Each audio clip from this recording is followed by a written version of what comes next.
అబ్బో ఇక్కడ కేజీ చీరలు కొంటే అర కేజీ చీరలు ఫ్రీ అంట. మంగళ్య షాపింగ్ మాల్, కేజీల్లో సేల్, టన్నుల్లో ఆనందం. కర్ణాటక మాజీ ముఖ్యమంత్రి కాంగ్రెస్ ఇండియన్ నేత సిద్ధరామయ్య సంచలన ప్రకటన చేశారు.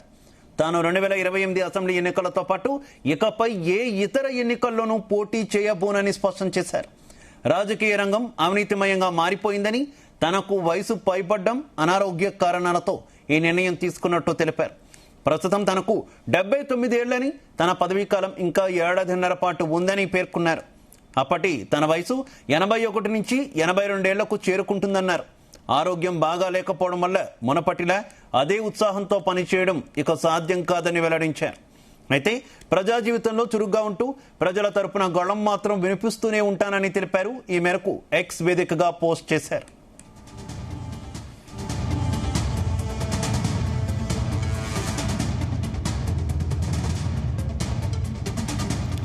2028 నాటికి తన రాజకీయ ప్రస్థానం 50 ఏళ్లకు చేరుకుంటుందని సిద్ధరామయ్య తెలిపారు. 1978లో తాలూకా బోర్డు సభ్యుడిగా తన రాజకీయ జీవితాన్ని ప్రారంభించానని, దశాబ్దాల కాలంలో ఎన్నో విజయాలు, ఓటములు చవిచూశానని చెప్పారు. ఎన్నేళ్ల రాజకీయ జీవితంలో తాను నమ్మిన సూత్రాలకు విరుద్ధంగా ఎప్పుడూ ప్రవర్తించలేదన్నారు. గతంలో తాను ఎన్నికల్లో పోటీ చేసినప్పుడు నియోజకవర్గ ప్రజలే స్వచ్ఛందంగా డబ్బు సమకూర్చేవారని సిద్ధరామయ్య తెలిపారు. కానీ ఇప్పుడు పరిస్థితి మారిపోయిందని, ఎన్నికల్లో పోటీ చేయాలంటే ప్రజలకు డబ్బు పంచాల్సిన దుస్థితి వచ్చిందని ఆవేదన వ్యక్తం చేశారు. తనకు మద్దతుగా నిలిచిన కర్ణాటక ప్రజలకు కృతజ్ఞతలు తెలిపారు సిద్ధరామయ్య. ఇక సిద్ధరామయ్య తాజా ప్రకటనకు సంబంధించి మరింత సమాచారం మా చీఫ్ న్యూస్ కోఆర్డినేటర్ రాధాకృష్ణ అందిస్తారు. రాధాకృష్ణ. Good evening Shiva. కర్ణాటక మాజీ ముఖ్యమంత్రి, కాంగ్రెస్ సీనియర్ నేత సిద్ధరామయ్య సంచలన ప్రకటన చేశారని చెప్పాల్సి ఉంటుంది. ఎందుకంటే ఇటీవల కాలంలో కర్ణాటకకు సంబంధించిన కొద్ది రోజుల క్రితమే కర్ణాటక ముఖ్యమంత్రిగా ఉన్నటువంటి సిద్ధరామయ్యను తప్పించి డికే శివకుమార్ ను ముఖ్యమంత్రిగా చేశారు కాంగ్రెస్ అధిష్టానం. సో అప్పటి నుంచి కూడా అతని రాజకీయ భవిష్యత్తు ఎలా ఉండబోతోంది అనే దానిపైన కొంత రకరకాల చర్చలు జరిగాయి. సో ఒక రకంగా చెప్పాలంటే ముఖ్యమంత్రి పదవి నుంచి అతను నిరాసక్తిగానే, అసంతృప్తిగానే అధిష్టానం ఒత్తిడి మేరకు మాత్రమే అది ముఖ్యమంత్రి పదవి వదులుకోవాల్సి వచ్చింది. అదే సందర్భంలో నేను అధిష్టానానికి మాట కట్టుబడి ఉన్నానంటూ కూడా ముఖ్యమంత్రి పదవి వదులుకున్నాడు. సో గత కొద్ది రోజులుగా కూడా ఆ అధిష్టానం పిలుపు మేరకు డికే శివకుమార్ తో కలిసి పనిచేస్తున్నప్పటికీ సో లోలోన ఎక్కడో అసంతృప్తి అనుకోవచ్చు, లేకుంటే రాజకీయాలపైనే ఒక రకమైన నిరాసక్తి అనొచ్చు.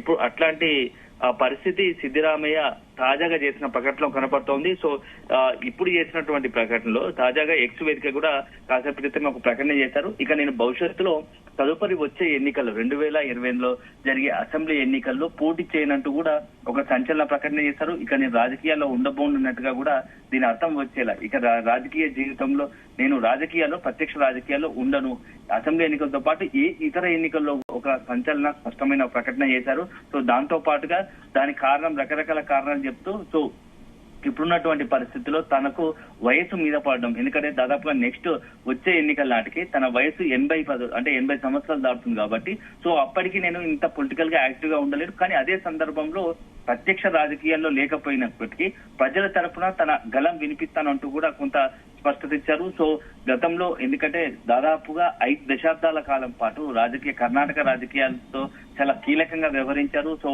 చిన్న కార్యకర్తగా మొదలై రాజకీయ నాయకుడిగా మొదలై ప్రస్తుతం అంచెలంచెలుగా ఎదుగుతూ ఒక రకంగా మొత్తం కాంగ్రెస్ సంబంధించినటువంటి కీలక నేతగా ఎదుగుతూ అదే సందర్భంలో ముఖ్యమంత్రిగా అయిన పరిస్థితి ఉంది సిద్ధరామయ్య. సో అలాంటి సిద్ధరామయ్య ఇప్పుడు ఇటీవల జరుగుతున్న రాజకీయ పరిణామాలు అనుకోవచ్చు, తన ముఖ్యమంత్రి నుంచి తొలగించడం అనేది కావచ్చు, లేకుంటే ఇట్లాంటి రకరకాల నేపథ్యంలో తను ఈ ఒక సంచలనమైన ప్రకటన, సంచలనమైన నిర్ణయం తీసుకోవాల్సి వచ్చిందా అన్న కూడా ఒక చర్చ కర్ణాటక రాష్ట్ర రాజకీయాల్లో జరుగుతోంది. ఎందుకంటే కొద్ది రోజుల క్రితం కూడా ముఖ్యమంత్రి పదవిని వీడుతున్న సందర్భంలో, ముఖ్యమంత్రి పదవిని వదులుకుంటున్న సందర్భంలో కాంగ్రెస్ అధిష్టానం ఒక ప్రతిపాదన తీసుకొచ్చింది. సో కాంగ్రెస్ అధిష్టానం మొత్తంగా కూడా ఇప్పుడున్నటువంటి రాజ్యసభ సభ్యునిగా చేస్తూనే రాజ్యసభ సభ్యుడికి సంబంధించి కాంగ్రెస్ పార్టీ తరఫున రాజ్యసభ సభ్య ఫ్లో లీడర్ గా ఉంచుతామంటూ కూడా ఒక ప్రకటన చేసింది, అతనికి హామీ ఇచ్చింది. కానీ సిద్ధరామయ్య మాత్రం చాలా సున్నితంగా ఆ అధిష్టానం ఏదైతే తీసుకొచ్చిన ప్రతిపాదనను తోచిపుచ్చాడు. తనకు ఏమాత్రం ఇష్టం లేదు, నేను కర్ణాటక రాష్ట్రానికి మాత్రమే, రాజకీయాలకు మాత్రం పరిమితమై ఉండాలనుకుంటున్నాను,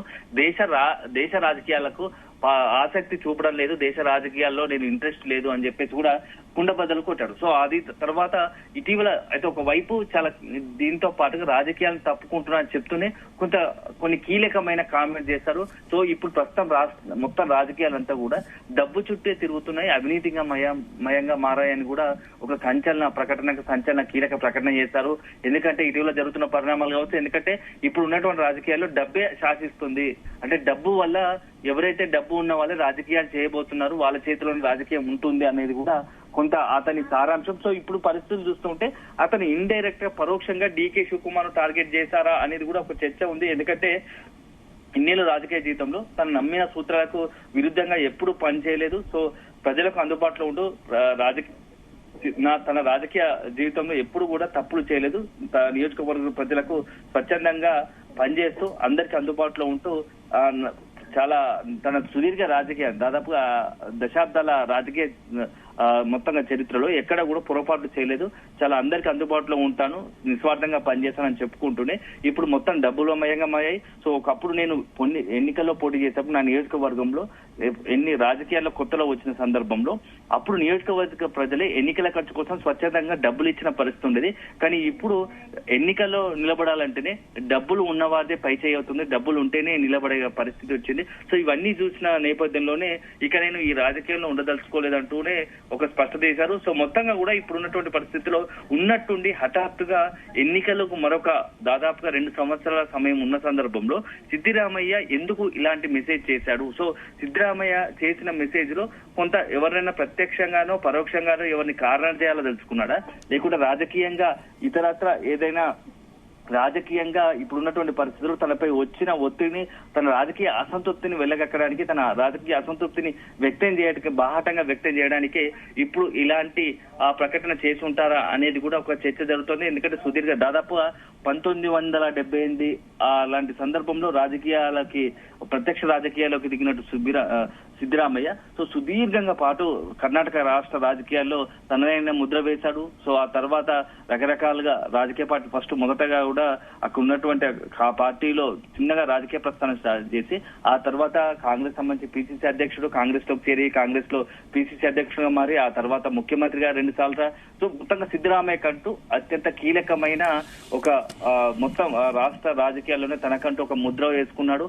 అదే సందర్భంలో అత్యంత కీలకమైన సామాజిక వర్గం చెందినవాడు. సో మొన్న ఈ వ్యవహారం మాత్రం అంటే మొత్తంగా తన అసంతృప్తిని వెళ్ళగక్కడానికి ముఖ్యమంత్రిగా తనను అధిష్టానం తన మాటలు లెక్క చేయకుండా తనపై బలవంతంగా ఒత్తిడి చేసి ముఖ్యమంత్రిగా నన్ను దించేసి డీకే శివకుమార్ ను ముఖ్యమంత్రిగా చేశారనే ఒక అసంతృప్తి ఏదైనా ఉందా అనేది మాత్రం కొంత చర్చ జరుగుతుంది. సో అల్టిమేట్ గా చూడాలి.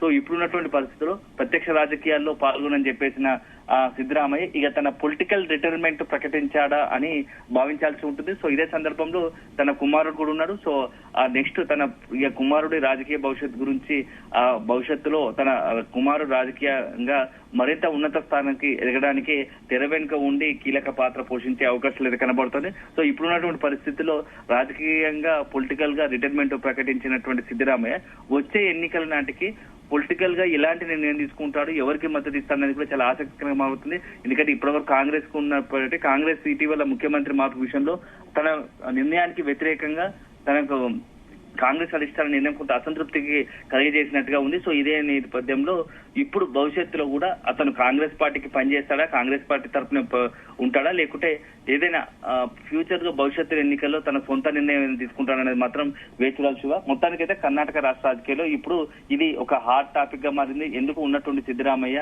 ఇలాంటి సంచలన నిర్ణయం తీసుకున్నారనేది మాత్రం కర్ణాటక రాజకీయాల్లో అదేవిధంగా దేశ సంబంధించిన ఢిల్లీకి సంబంధించిన కాంగ్రెస్ లో కూడా పెద్ద ఎత్తున చర్చ జరుగుతుంది. Right, okay, thank you.